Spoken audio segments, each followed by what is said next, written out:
सिद्धेभ्यः ॐ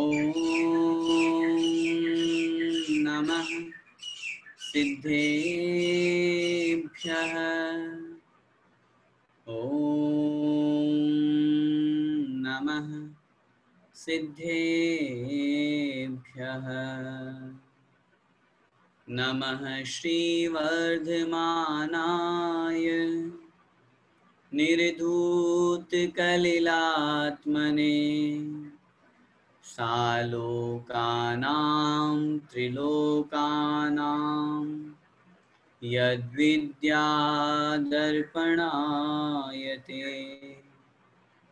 पंच परमेष्ठी भगवान की जय। द्वादशांग जिनवाणी माता की जय। आचार्य भगवंत श्री समंत भद्र स्वामी मुनि महाराज की जय। आचार्य भगवंत श्री विद्यासागर जी महामुनिराज की जय। पूज्य गुरुदेव मुनि पुंगव श्री 108 सुधा सागर जी महाराज की जय। अढ़ाई द्वीपस्थ समस्त मुनिराजों की जय। आचार्य भगवंत श्री समंत भद्र स्वामी द्वारा विरचित श्री रत्नगण श्रावकाचार ग्रंथ का हम स्वाध्याय कर रहे हैं, जिसके माध्यम से प्रथम अधिकार सम्यक दर्शन अधिकार हम पढ़ रहे हैं। और उस सम्यक दर्शन के प्रकरण में सच्चे देव, सच्चे शास्त्र और सच्चे गुरु के ऊपर सच्चा श्रद्धान करना। वे सच्चे देव कौन हैं, उनका क्या स्वरूप है, तो आचार्यों ने यहाँ पर लिखा, वे वीतरागी, सर्वज्ञ और हितोपदेशी इन गुणों से सहित होते हैं। अब वीतरागी कौन से होते हैं, ये प्रश्न बनता है। तो जिनमें 18 दोष नहीं होते हैं, भूख, प्यास, मद, लोभ, मोह, चिंता आदि, वे वीतरागी कहलाते हैं। सर्वज्ञ कह करके उनके और जो अन्य दूसरे नाम हैं, परमेष्ठी है, केवल ज्ञान स्वरूप ज्योति वाले हैं, वो हमने समझा। और हितोपदेशी के लिए स्पष्ट रूप से जो कल की कक्षा अपन ने पढ़ी थी, जिसमें 8वें और 9वें नंबर ये 2 श्लोक हमने पढ़े थे, उसमें आचार्य महाराज स्पष्ट रूप से कह रहे हैं कि वीतरागी जिनेंद्र भगवान हितोपदेशी हैं। और वे हितोपदेशी होने के कारण से ये मत समझिएगा कि वे उपदेश देते हैं तो उन्हें किसी से राग है। वे तो वीतराग हैं। वीतराग होने के बावजूद भी वो उपदेश देते हैं, उसके पीछे उनका प्राणी मात्र के प्रति हित की भावना है, कल्याण की भावना है, करुणा भाव है, दया भाव उनके अंदर विद्यमान है। इसलिए हमने जो कल की कक्षा में पढ़ा था 8वें नंबर का श्लोक, जिस प्रकार मूर्जः किम अपेक्षते ध्वनन शिल्पी कर स्पर्शात, आवाज करता हुआ वह मृदंग, वह ढोलक कलाकार की हाथ का स्पर्श प्राप्त करता है और उस स्पर्श को प्राप्त करके मधुर ध्वनि देता है, आवाज करता है। उस आवाज को करते हुए किम अपेक्षते, क्या कोई अपेक्षा करता है, क्या कोई इच्छा करता है, क्या कोई वांछा करता है? नहीं करता। ठीक ऐसे ही जिनेंद्र भगवान, वीतरागी भगवान जब उपदेश देते हैं, उन्हें किसी से कोई मतलब नहीं है। अनात्मार्थम, अपने बिना किसी स्वार्थ के, अपने स्वयं के लिए नहीं, अपितु परोपकार के लिए, दूसरों का उपकार करने के लिए, दूसरे भी उस धर्म मार्ग में लगे, इस भावना के साथ में। शास्ता शास्ति सतोहितम, शास्ता का मतलब वे हितोपदेशी जिनेंद्र भगवान, शास्ति मतलब उपदेश देते हैं। किसके लिए? सतोहितम, भव्य जीवों के कल्याण के लिए। इस प्रकार वे हितोपदेशी गुण को अपन ने समझा। सच्चे देव के स्वरूप को समझने के बाद में अब सच्चे शास्त्र के बारे में कल अपन ने कक्षा में पढ़ा था कि सच्चे शास्त्र कौन से होते हैं। सबसे पहली विशेषता दी, आप्तोपज्ञम अनुल्लंघ्य। आप्तोपज्ञम, जिनेंद्र भगवान के द्वारा उपदेशित होना चाहिए, पहली विशेषता दे दी। किसी सामान्य व्यक्ति के द्वारा, किसी गली के व्यक्ति के द्वारा, रथ्या पुरुष के द्वारा, सामान्य व्यक्ति के द्वारा लिखे हुए हैं तो वो प्रामाणिक नहीं होंगे, प्रामाणिक नहीं होंगे। क्योंकि वक्ता की प्रामाणिकता से वचनों की प्रामाणिकता होती है। क्या कहा हमने? इस वाक्य को ध्यान से समझिए वक्ता की प्रामाणिकता से वचनों की प्रामाणिकता होती है। बोलने वाला कौन है उसके ऊपर डिपेंड है कि वो जो बोलेगा उसे हम स्वीकार करेंगे या नहीं करेंगे। सामने वाला कौन बोल रहा है, जैसे मैंने कल भी उदाहरण दिया था, कोई भी बात हम बोलें और हमने अगर आपको ये कहा कि आचार्य भगवंत शास्त्र उमा आचार्य कुंद कुंद स्वामी ऐसा लिखते हैं, तो हम तुरंत उस बात को स्वीकार कर लेंगे। क्यों? आचार्य कुंद कुंद स्वामी महाराज ने कहा है। और यदि सामान्य किसी व्यक्ति ने कहा हो तो हमारी मर्जी, स्वीकार करना हो तो करेंगे, नहीं तो नहीं।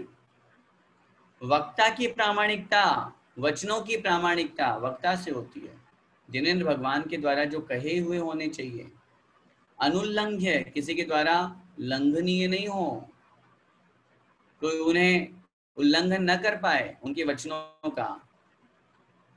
आप तो पज्ञम अनुल्लंघ्य मद दृष्टिष्ट विरोधकम, अदृष्ट इष्ट विरोधकम, प्रत्यक्ष और परोक्ष आदि प्रमाणों से अबाधित होना चाहिए, तत्वोपदेशकृत, तत्व का उपदेश करने वाला होना चाहिए। ऐसे सार्वम, सबका हित करने वाले जो होते हैं वे शास्त्र कहलाते हैं। और एक महत्वपूर्ण विशेषता वहां और साथ में दी, का पथ घट्टनम, अर्थात कुमार्ग का, मिथ्या मार्ग का नाश करने वाले होने चाहिए। यहाँ तक हमारा हो गया था।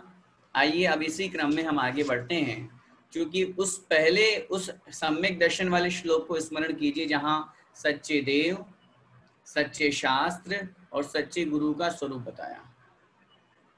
सच्चे देव का स्वरूप हमने समझ लिया, सच्चे शास्त्र का स्वरूप हमने समझ लिया, अब सच्चे गुरु का स्वरूप हम समझेंगे। सच्चे गुरु कौन होते हैं, किन्हें हम गुरु माने, गुरु की परिभाषा क्या है। सामान्य रूप से एक व्यवहार में कहा जाता है, जिसके जीवन में गुरु नहीं उसका जीवन शुरू नहीं। अब गुरु किसको बनाए? गुरु हमारे मार्गदृष्टा होते हैं, मार्गदर्शक होते हैं। वे गुरु कैसे होने चाहिए, उन गुरु की क्या परिभाषा है, उन सच्चे गुरु के ऊपर श्रद्धान करके कैसे हम सम्यक दर्शन को ग्रहण करें, स्वीकार करें, ये हम अगले श्लोक में आपके सामने यहाँ प्रस्तुत है, जिसमें 10वें नंबर का श्लोक निकाल लीजिए। आचार्य भगवंत कह रहे हैं सच्चे गुरु कौन, सच्चे गुरु की क्या परिभाषा है। देखिए जरा, एक एक शब्द का पहले उच्चारण करेंगे। विषयाशा, बोलिए। विषयाशा वशातीतो, वसातीतो, वशातीतो, वसातीतो, निरारंभो, निरारंभो, परिग्रहः, परिग्रहः, निरारंभो परिग्रहः, ज्ञानध्यान, ज्ञानध्यान, तपोरक्तस्, तपोरक्तस्, तपस्वी, स प्रशस्यते, प्रशस्यते, तपस्वी स प्रशस्यते। अब एक एक चरण का उच्चारण करेंगे। विषयाशावशातीतो, बोलिए। विषयाशावशातीतो, निरारंभो परिग्रह, निरारंभो परिग्रह, ज्ञानध्यान तपोरक्तस्, ज्ञानध्यान तपोरक्तस्, तपस्वी स प्रशस्यते, तपस्वी तपस्वी स प्रशस्यते। एक साथ पूरा श्लोक बोलेंगे। विषयाशावशातीतो, निरारंभो परिग्रह, ज्ञान ध्यान तपोरक्तस्, तपस्वी स प्रशस्यते। देखिए एक एक शब्द का अर्थ देखेंगे। विषयाशा वशातीतो, संधि विच्छेद करेंगे। विषय आशा वश अतीत है। विषय माने पंचेंद्रिय के विषय, स्पर्शन, रसना, घ्राण, चक्षु और कर्ण, इन पंचेंद्रिय के विषय,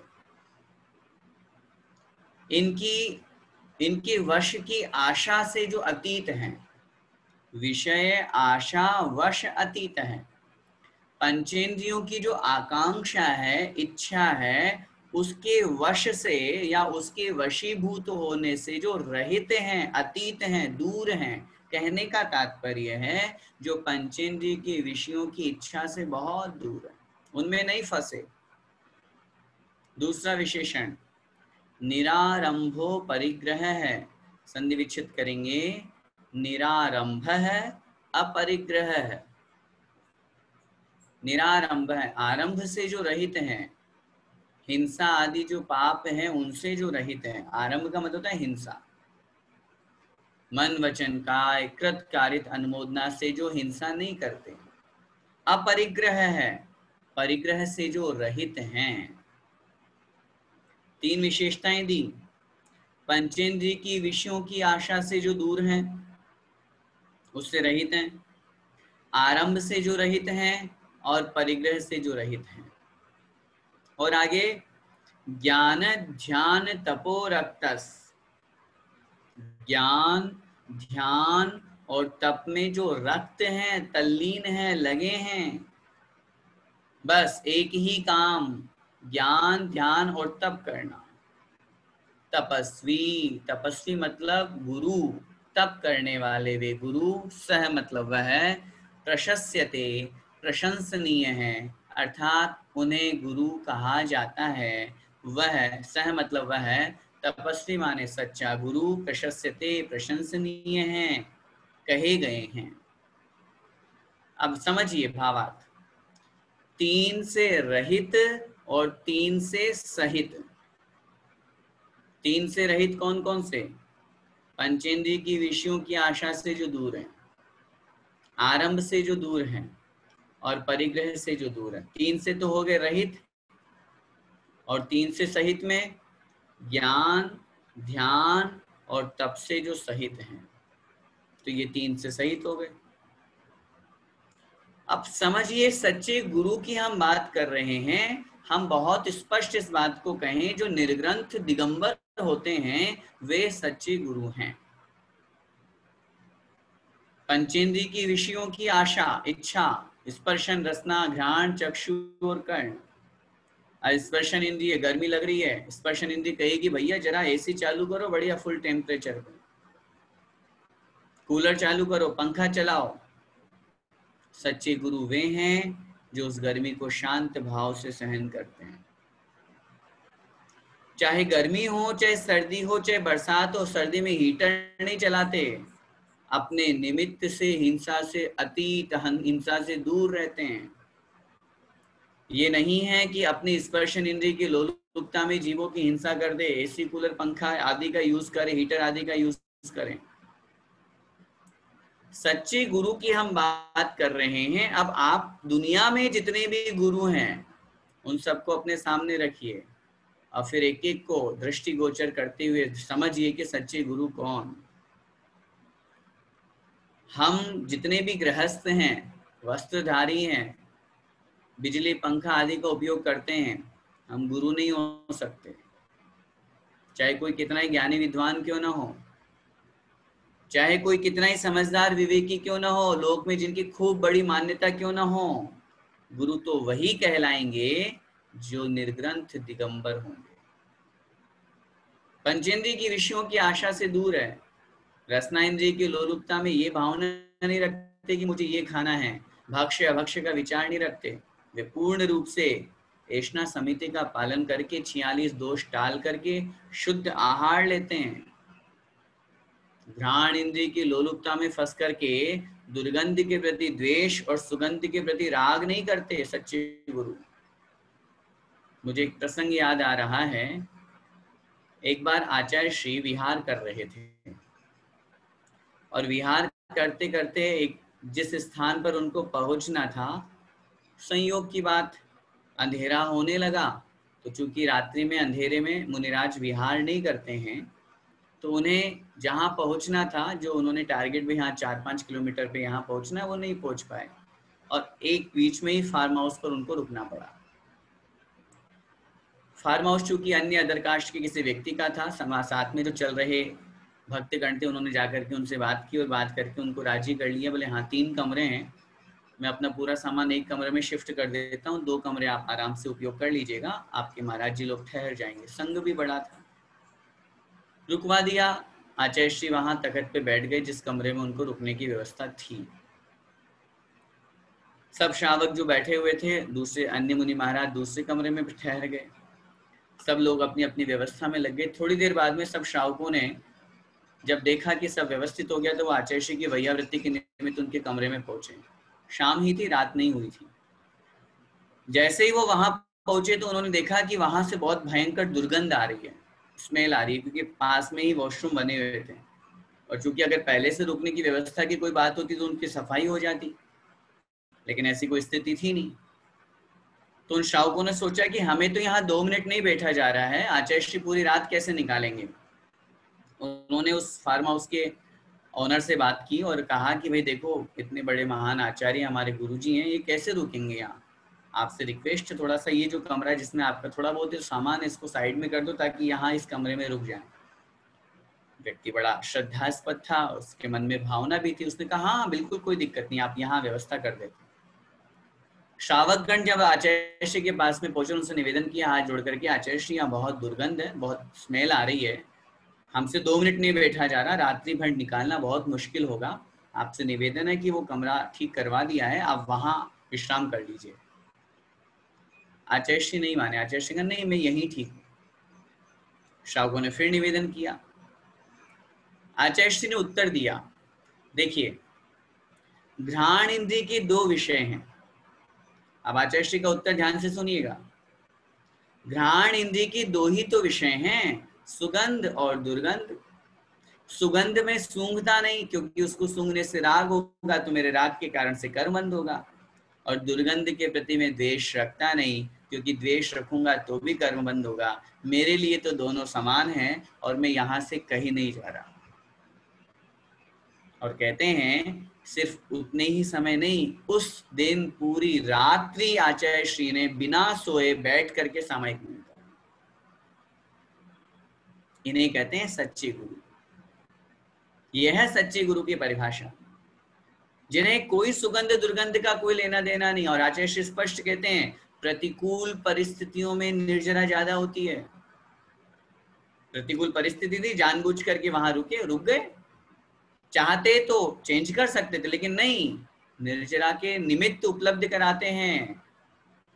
आहार में कदाचित अंतराय हो जाता है तो मुनिराज दुखी नहीं होते, वो तो सोचते हैं आज हमें साधना करने का अवसर मिला है।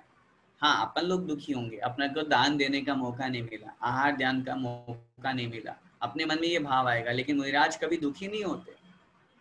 सोचिए, सुगंध घ्राण इंद्रिय की लोलुपता नहीं है उनके अंदर। ऐसे ही चाहिए चक्षु इंद्रिय है, किसको देखना, क्या देखना। हजारों लाखों की पब्लिक होती है, फिर भी आचार्य श्री आंख उठा करके नहीं देखते। अंतस में जिनकी दृष्टि रहती है, कर्ण इंद्रिय, संगीत आदि की कोई लोलुपता नहीं। ये पंचेंद्रिय के विषय से जो बहुत दूर हैं और जो इनमें लगे हुए हैं, इनमें जो डूबे हुए हैं, वो सच्चे गुरु नहीं हो सकते। सोचिए 49-50 के टेम्परेचर में भी खड़े होकर के ध्यान करते हैं। आज 75 वर्ष की उस उम्र में भी दौड़ रहे हैं, विहार कर रहे हैं, चल रहे हैं। सोचिए सच्चे गुरु किसे कहते हैं। और लोग वस्त्रधारी को गुरु मानते हैं, कपड़े पहनने वाले को गुरु मानते हैं। आगे शब्द दिया है निरारंभ है, अपरिग्रह है, जो आरंभ से रहित हैं, जिन्हें किसी प्रकार की हिंसा नहीं है, जो न खुद करते हैं न दूसरों से कराते हैं। मन वचन काय कृत कारित और अनुमोदन, इन 9 कोटि से, मन वचन काय को कृत कारित अनुमोदना से गुणा करेंगे तो 9 कोटि बनती है। इन 9 कोटियों से जो पूर्ण रूप से हिंसा से दूर हैं, न मन से हिंसा करते हैं, न वचनों से किसी को मारने का, जलाने का, कष्ट देने का आदेश करते हैं, और न शरीर से कोई जीव हिंसा करते हैं। सच्चे गुरु कौन होते हैं? पिच्छी कमंडल हाथ में, पिच्छी क्यों है? संयम का उपकरण। जहां पे बैठेंगे पिच्छी लगाएंगे, मार्जन करेंगे। छोटे छोटे जीव होते हैं, साइंस भी इस बात को प्रूव करता है, जितने आंखों से हमें दिखाई देने वाले छोटे छोटे जीव होते हैं, उनसे कई गुना सूक्ष्म तरस जीव होते हैं जो हमें आंखों से नहीं दिखाई देते। सूक्ष्मदर्शी यंत्र से आप देखेंगे, माइक्रोस्कोप से तो दिखेंगे, इसीलिए मुनि महाराज पिच्छी लगाते हैं और पिच्छी लगा करके उन जीवों की हिंसा से दूर होते हैं। दूसरों को मारने का उपदेश देना तो बहुत दूर की बात है। आचार्यों ने शास्त्रों में स्पष्ट रूप से लिखा, अगर कोई कृषि, वाणिज्य आदि के लिए कहा, उनसे परमिशन ले, दिगंबर मुनि नहीं देंगे। सच्ची मुनि उन्हें कोई व्यापार का उपदेश नहीं देंगे, हाँ तुम ये व्यापार कर लो। व्यापार में हिंसा होती है। 11 प्रतिमाओं में से जब आरंभ त्याग हो गया, अनुमति त्याग हो गया, उसी में वो उपदेश नहीं देते किसी को तुम ये व्यापार कर लो, तुम ये काम कर लो, कभी नहीं देते ऐसा उपदेश। सच्चे गुरु जो आरंभ से रहित हैं। किंचित मात्र भी इस विषय में मैं एक बात और निवेदन करना चाहूंगा। बहुत से लोगों के मन में ये जिज्ञासा होती है और अक्सर वो हमसे प्रश्न पूछते हैं, इसलिए मैं इसी के संबंध में प्रसंग है इसलिए उत्तर दे रहा हूँ, प्रश्न भी साथ में रख रहा हूँ कि बहुत से लोग कहते हैं, आप कह रहे हैं कि दिगंबर मुनि हिंसा नहीं करते, हिंसा का उपदेश भी नहीं देते, तो इतने जो मंदिर बनते हैं, मंदिरों में तो कितनी हिंसा होती है। मंदिर बनाएंगे तो जमीन खोदना पड़ेगा कि नहीं? खोदना पड़ेगा। इतना सारा माल मटेरियल लाएंगे तो कितने जीवों की हिंसा होगी? होगी। उत्तर ध्यान से सुनिएगा। मुनि महाराज हिंसा का उपदेश नहीं दे रहे, मुनि महाराज मंदिर बनाने का उपदेश दे रहे हैं। उपदेश की दृष्टि देखना है हमको। अगर मंदिर बनाने का उपदेश दे रहे हैं तो मंदिर बनाने में अब हिंसा होगी तो वो हिंसा मुनिराज को थोड़ी ना लगेगी। वो तो शुभोपयोगी श्रवण की चर्या में आचार्य कुंद कुंद महाराज स्वयं लिख रहे हैं, जनिंद पूजो वदे सोय। आचार्य कुंद कुंद स्वामी महाराज स्पष्ट रूप से प्रवचन सार जी आदि ग्रंथों में लिखते हैं, शुभोपयोगी मुनि कौन से होते हैं? जो श्रावकों को दान देने का उपदेश दे, जो श्रावकों को जिन पूजा करने का उपदेश दे, जो श्रावकों को गृह चैत्य जिन चैत्यालय बनाने का उपदेश दे, वे शुभोपयोगी श्रवण होते हैं। आचार्यों ने लिखा है मुनिराज उपदेश दे सकते हैं, लेकिन उपदेश देने के बाद में आप ये कहो कि वो वहां खड़े होकर के बोले हाँ इसमें इतना मसाला मिलाओ, इतना सीमेंट मिलाओ, ऐसा बनाओ, ऐसा करो, ये नहीं होगा। जैसे हम अपने घर पर घर बनाते हैं, अपना कोई फ्लैट बनाते हैं, कुछ भी करते हैं, संसार का काम वो नहीं करेंगे। उपदेश दे देंगे, हाँ हम सबको मंदिर बनाना चाहिए, हम सबको पंच कल्याण करना चाहिए, हम सबको भगवान विराजमान करना चाहिए, क्योंकि ये सब सम्यक दर्शन के निमित्त, ये सब धर्म के आयतन है। लेकिन वो आरंभ का उपदेश नहीं देंगे, और इसीलिए स्पष्ट रूप से उन्होंने वहां पर कथन किया, निरारंभ है, जो आरंभ से पूर्ण रूप से विरक्त है, रहित है, किंचित मात्र भी जो उपदेश तक नहीं देते। करना और देना तो बहुत दूर की बात। चलेंगे तो नीचे देख करके, जीव हिंसा न हो जाए।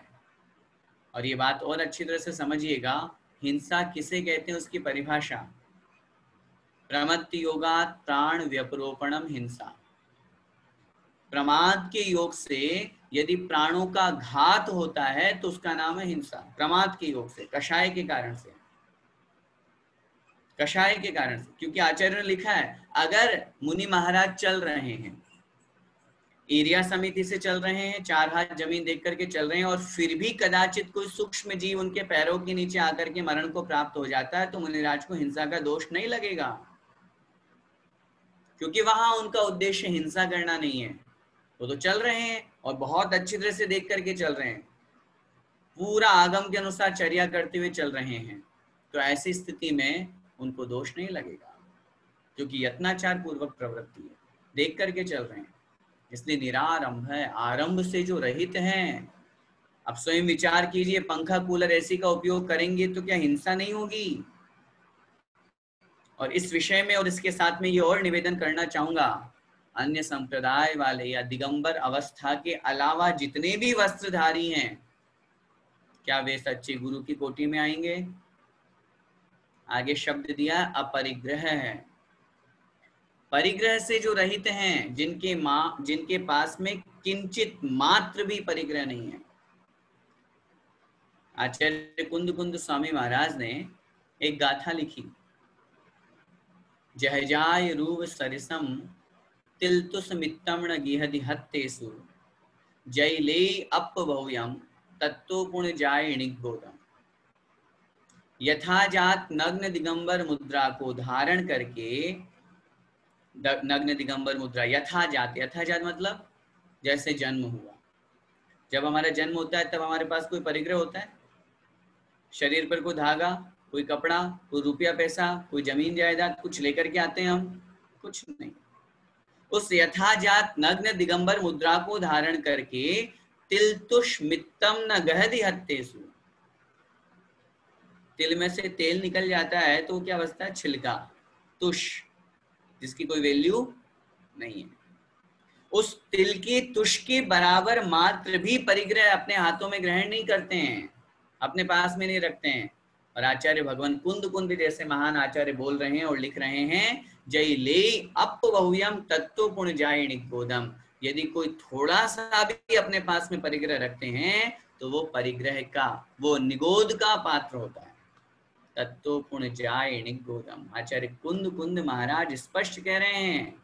सच्चे गुरु की परिभाषा समझिए। सच्चे गुरु वो जो परिग्रह से बहुत दूर हैं, जिनके पास एक नेपकिन भी नहीं है, पैर पोंछने के लिए, हाथ पोंछने के लिए एक धागा मात्र भी नहीं है, नग्न दिगंबर बस। पिछी कमंडल कभी परिग्रह में नहीं आएंगे, ध्यान रखिएगा, क्योंकि पिछी संयम का उपकरण है, कमंडल शुचिता का, शुद्धता का उपकरण है और शास्त्र ज्ञान के उपकरण, इसलिए उनको वहां पर परिग्रह में नहीं लिया। लेकिन इसके अलावा रुपया पैसा जमीन जायदाद, अगर बैंक बैलेंस चल रहा है तो, अगर अपने पास में खूब सारा परिग्रह है तो, मोबाइल लैपटॉप है तो, सब परिग्रह की कोटि में आएंगे ये। और अगर परिग्रह है तो मेरा निवेदन, अन्य संप्रदाय वाले या जिनके पास ये परिग्रह है वे सब कुगुरु की कोटि में आएंगे। नग्न दिगंबर वेश को धारण करके भी अगर कोई अपने साथ में, अपने पास में परिग्रह रखते हैं तो आगम बाह्य है। आगम में स्पष्ट रूप से लिखा है, वे आगम में मुनि के रूप में नहीं माने जाएंगे। अभी जो मैंने आपके समक्ष आचार्य कुंद कुंद स्वामी महाराज की गाथा रखी, सच्चे गुरु के स्वरूप में आचार्य समंत भद्र स्वामी महाराज कह रहे हैं, अपरिग्रह, किंचित मात्र भी परिग्रह नहीं होना चाहिए। मोबाइल और रुपए पैसे तो बहुत दूर की बात है। और साथ में ये भी निवेदन करना चाहूंगा, आजकल कुछ साधुओं के पास में जो दिगंबर वेशधारी हैं, उनके पास में मोबाइल पाया जाता है, लैपटॉप पाया जाता है, रुपया पैसा रखते हैं, मंगाते हैं दूसरों से, आहार आदि की व्यवस्था के लिए दूसरों से डिमांड करते हैं, हमको रुपया भेजो, और वो रुपया इकट्ठा करके अपने घर वालों को भेजते हैं, खुद के नाम से बैंक बैलेंस चलता है। स्पष्ट रूप से निवेदन करना चाहूंगा, वे सच्चे गुरु की कोटि में नहीं आ सकते। और मैं नहीं कह रहा, आचार्य समंत भद्र स्वामी महाराज कह रहे हैं, आचार्य कुंद कुंद स्वामी महाराज कह रहे हैं, मुझे मानो या ना मानो, उनकी तो मानिए। अगर हमें अपने सम्यक दर्शन को सुरक्षित रखना है, अपने सम्यक दर्शन को सही रखना है, अपने आप को सम्यक दृष्टि बनाना है, तो सच्चे देव, सच्चे शास्त्र और सच्चे गुरु पर तो श्रद्धान करें हम। अब जिनका गुरु ही मिथ्या दृष्टि है, जिनका गुरु ही वस्त्रधारी है, कुछ संप्रदाय वाले हैं जो कहते हैं पंचम काल में सच्चे गुरु नहीं होते। अरे भाई, जिनको तुम सच्चे गुरु नहीं मान रहे हो वो तो तुम मूर्खता कर ही रहे हो, और उससे बड़ी मूर्खता कर रहे हो जो वस्त्रधारी है, जो गृहस्थ है, उसको तुम गुरु मान रहे हो। वस्त्रधारी को गुरु मान रहे हैं और निर्ग्रंथ दिगंबर को गुरु नहीं मान रहे हैं। ये अपनी मन मर्जी है, व्यर्थ है, ढकोसलाबाजी है, आगम बाह्य है, दिगंबर के अंतर्गत वो नहीं आ सकते। सच्चे गुरु वही है जो परिग्रह से रहे। इसीलिए हमारे यहाँ क्षुल्लक जी, हेलक जी, हारिका माता जी गुरु के रूप में नहीं आएंगे गिनती में, ध्यान रखिएगा। वो हमारे लिए इच्छामी के योग्य हैं, वंदामी की योग्य हैं, उस पद के योग्य उनका अभिनंदन होगा, अभिवादन होगा, प्रणाम होगा। लेकिन गुरु शब्द की अगर व्याख्या या गुरु के लिए जहां दिगंबर शास्त्रों में स्पष्ट अपन कथन करेंगे तो वो तो मात्र सिर्फ और सिर्फ 28 मूल गुणधारी निर्ग्रंथ दिगंबर के साथ में प्रयोग होगा, इसलिए अपरिग्रह है। पूज्य गुरुदेव तो बहुत बार अपने प्रवचनों में कहते हैं ऐसे खोटे गुरुओं से दूर रहो, उनके पास जाना आना करेंगे, आप मणि मंत्र तंत्र के लोभ लालच में चले जाते हैं, अपना कुछ स्वार्थ सिद्ध करने के लिए चले जाते हैं, मेरा व्यापार नहीं चल रहा, महाराज कोई मंत्र दे दो, तो महाराज के मंत्र से अगर व्यापार चलने लग जाए तो फिर दुनिया में कोई गरीब ही नहीं रहेगा, किसी को नुकसान ही नहीं होगा। और मुनिराज का ये कर्तव्य नहीं है, मुनि तो आत्म साधना के लिए वो मुनि बने हैं, इसलिए कभी भी किसी भी निमित्त से भूल करके भी निर्ग्रंथ गुरु को पैसा नहीं लेना, अपनी तरफ से मैं इनको रुपया दे देता हूँ, और जो मांग रहे हैं वो तो सच्चे गुरु की कोटि में आ ही नहीं सकते, और जो उनको दे रहे हैं, जो उनका सहयोग कर रहे हैं, वे भी सच्चे श्रावक नहीं है। अंधे अंधा ठेलिया दोनों कूप पड़ंत, एक कहावत आती है, जाका गुरु भी अंधला चेला खरा निरंध, अंधे अंधा ठेलिया दोनों कूप पड़ंत। जिसके गुरु अंधे हैं तो चेला तो निपट अंधा होगा ही होगा, नियम है, गुरु ही अंधा बनाया तो क्या चेला अच्छा होगा। और कितना अच्छा उदाहरण दिया, अंधा व्यक्ति अगर अंधे व्यक्ति को ठेल करके, ठेल मतलब सहारा लेकर के चलेगा, भाई मुझे दिख नहीं रहा है, तो उसने सहारा किसका लिया, अंधे का लिया, तो क्या होगा, दोनों जाकर के कुएं में गिर जाएंगे। ये कुगुरुओं की यही स्थिति है, इसीलिए पंडित दौलत राम जी ने ते कुगुरु जन्म जल उपल नाव लिखा। वे खोटे गुरु पत्थर की नाव के समान होते हैं, जैसे पत्थर की नाव स्वयं तो उस पानी में डूबती है, उसमें बैठने वालों को भी डुबो देती है, ऐसे ही ये कुगुरु है, ये खुद संसार में भटक रहे हैं और इनका जो आश्रय लेते हैं उन्हें भी ये संसार में भटकाते हैं। सम्यक दर्शन संसार से पार निकलने का एक रास्ता है, और यदि उस सम्यक दर्शन में सच्चे गुरु की पहचान नहीं करी, मिथ्या गुरु के जीवन के अंतर्गत चले गए या मिथ्या गुरु को अपने जीवन में अपना लिए, तो जितना हमारा जीवन है सब बेकार, सब व्यर्थ, सब खत्म हो जाएगा, मनुष्य पर्याय। इसलिए गुरु को समझने से पहले गुरु को समझिए, गुरु को ग्रहण करने से पहले, और ये मत समझिएगा हमारे यहाँ तो देवशास्त्र गुरु की परीक्षा लिखी है, देवशास्त्र गुरु की परीक्षा कीजिए, कोई आपत्ति नहीं है। जैसे मैंने कल कहा था आपको, दुनिया में जितने भगवान है सबको लाइन से खड़ा कीजिए और एक एक को समझिए, कौन वीतरागी है, कौन सच्चे हैं, कौन संसार में हमारे जैसे हैं। ऐसे ही गुरुओं को देखिए, ऐसे ही गुरुओं को देखिए, जितने भी गुरु हैं दुनिया में, और आजकल सब बाबाओं के आ रहे हैं बहुत सारे केस सामने, जिनको दुनिया पागल होकर के खूब गुरु मान रही है, लेकिन उनकी हकीकत कुछ और है। जो उल्टा सीधा खाते पीते हैं, जिनके पंचेंद्रिय विषयों की इतनी लालसा है जो गृहस्थ से भी अधिक है। तो इसलिए सच्चे गुरु को अच्छी तरह से समझना है, और ये तीन के रहित होने के साथ में तीन से सहित भी जरूरी है। ज्ञान ध्यान तपो रक्त है, जो निरंतर ज्ञान की साधना करते हैं, स्वाध्याय करते हैं, गृहस्थों से फालतू में गप्पे नहीं लड़ाते, उनसे बैठ करके फालतू की चर्चा नहीं करते, समय व्यतीत नहीं करते। हाँ, एक साधु को हमने देखा, उनके पास जब भी जाओ हमेशा एक तो रेडियो मोबाइल चलता ही रहता है, और जब भी जाओ तो हमेशा बस वो थारी मारी करते हैं, तेरी मेरी करते रहते हैं, बस इसका ये उसका ये, तुम कहाँ से आए, वहां वो कैसा है वो कैसा है, स्वाध्याय है ही नहीं, नाम का ही नहीं है स्वाध्याय, चर्या जीरो। ज्ञान के अंतर्गत निरंतर जो अभ्यास, आचार्यों ने लिखा मुनि बनकर के सर्वोत्कृष्ट कार्य क्या है, ध्यान करना। आचार्य कुंद कुंद स्वामी महाराज ने रयण सार में एक गाथा लिखी, दानम पूया मुखम सावय धम्मम न साव्या तेण विणा झाणम अज्य वसाणम मुनिना। श्रावक के दो मुख्य कर्तव्य, दान और पूजा। कभी प्रसंग आएगा तो मैं इस विषय पे बोलूंगा, अभी प्रसंग मुनिराज का है, सच्चे गुरु का है। उनके लिए दो कर्तव्य बताए, ध्यान और अध्ययन।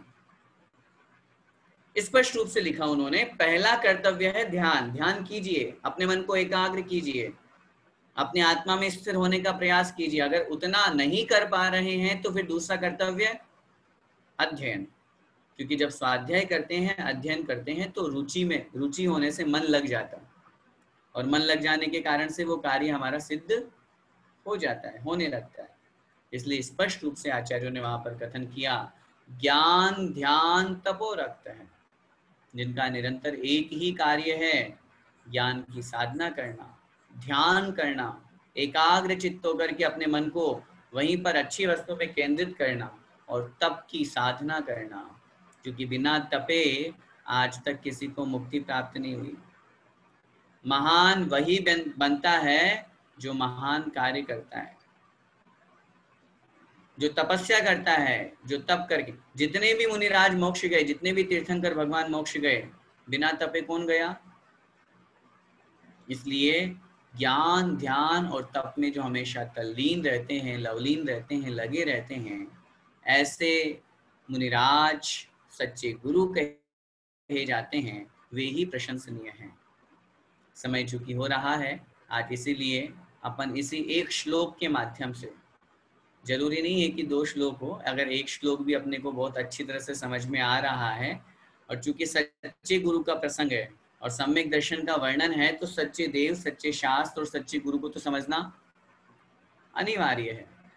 सच्चे गुरु के स्वरूप को बहुत जरूरी है उनको समझना है। निर्ग्रंथ दिगंबर मुद्रा मात्र ये मत समझिएगा कि वो हमारे द्वारा वंदनीय हो जाएगी। 28 मूल गुणों का पालन हो रहा है। पंचेंद्रिय की विषयों की आशा से जो दूर हैं, एसी कूलर पंखा चल रहा है, लैपटॉप है, रुपया पैसा है, जमीन जायदाद है, गाड़ी घोड़ा साथ में चल रहा है, गृहस्थी से ज्यादा परिग्रह उनके पास में बसा हुआ है, स्त्रियों के साथ में जो गलत व्यवहार कर रहे हैं उनके साथ उठ बैठ हो रही है। अगर ऐसे कोई नग्न वेशधारी भी ऐसा कोई व्यक्ति है, तो भी वो सच्चे गुरु की कोटि में नहीं आएंगे, क्योंकि सच्चे गुरु की परिभाषा हमने यहाँ पर स्पष्ट रूप से समझी। आइए, समय हुआ, आज जो हमने ये पहला एक श्लोक पढ़ा 10वें नंबर का, इसका अच्छे से और रिवीजन करें। विषयाशा वशातीत है, पंचेंद्रिय की विषयों की आशाओं से जो अतीत है, दूर है, रहित हैं, उनमें नहीं लगे हुए हैं, उनमें लोलुपता जिनकी नहीं है। निरारंभ है, अपरिग्रह है, जो आरंभ और परिग्रह से रहित हैं, किंचित मात्र भी परिग्रह अपने पास में नहीं रखते। हाँ, श्रावक उनकी वैयावृत्ति कर सकता है, कपड़े से पहुंच सकता है, मुनि महाराज के हाथों को बोल सकता है, पैरों को बोल सकता है, पाद प्रक्षालन सब कुछ करेगा। श्रावक अपनी तरफ से वैयावृत्ति करने में कोई कमी नहीं रखेगा, लेकिन मुनिराज अपने पास में नहीं रखेंगे, स्वयं का स्वामित्व नहीं जमाएंगे। और अपरिग्रह की बात है तो मैं एक निवेदन और आपसे करना चाहता हूँ। जैसे मैंने पीछी कमंडल और शास्त्र की आपसे कहा, अगर किन्हीं मुनि महाराज को किसी पेंसिल की, कॉपी की, इनकी आवश्यकता है, तो वो परिग्रह में नहीं आएगा। वो तो उससे साधना कर रहे हैं ना, वो तो स्वाध्याय कर रहे हैं, अपने नोट्स बना रहे हैं, तो इसलिए उसमें को भी कोई आपत्ति नहीं है। अब जैसे कि मुनि महाराज को अगर आंखों की दृष्टि कमजोर है, चर्या का पालन नहीं हो पा रहा, तो चश्मा यूज कर सकते हैं। तो वो उपनेत्र जो होगा, चश्मा जो होगा, ये वहां पर उनके लिए परिग्रह नहीं कहा जाएगा। क्यों? क्योंकि उसके प्रति उनका कोई विशेष ममत्व भाव नहीं है। लेकिन हाँ, एक बात अच्छी तरह से, चश्मे अगर 1 नहीं 3 हो, 5 हो, और चश्मे में बढ़िया शानदार गोल्ड और डायमंड लगा हुआ हो, वो परिग्रह की कोटि में आएगा, वो परिग्रह की कोटि में आएगा। प्रवचन का चश्मा अलग, आहार का चश्मा अलग, बातें करने का वो फिर परिग्रह की कोटि में आएगा। क्यों? क्योंकि वहां उद्देश्य बदल गया। तो इसलिए ऐसे सच्चे दिगंबर मुनि महाराज हुआ करते हैं, निरंतर ज्ञान ध्यान और तप में लवलीन रहते हैं। हम सभी परम सौभाग्यशाली हैं कि इस पंचम काल में भी हमें सच्चे गुरुओं के दर्शन हो रहे हैं। उन सच्चे गुरुओं के स्वरूप को पहचान करके अपने आप को सम्यक दर्शन से युक्त करें, सम्यक दृष्टि बनाएं। इसी मंगलमय भावना के साथ में बोले द्वादशांग जिनवाणी माता की जय।